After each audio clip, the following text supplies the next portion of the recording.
ეს არის საუკეთესო პუტინისტურ ტრადიციაში გაკეთებული განცხადება, რომელიც არაფერს სხვას არ ასახავს გარდა ქართული ოცნების პოლიტიკური შიზოფრენიისა.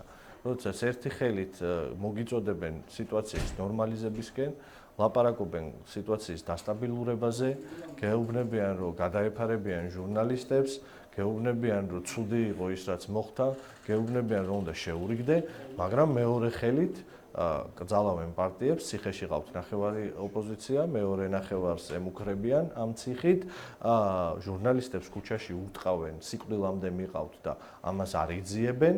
300-ზე მეტი ადამიანია ნაწამები პოლიციური ძალების მიერ და არც ერთი ადამიანის არ არის დასჯილი.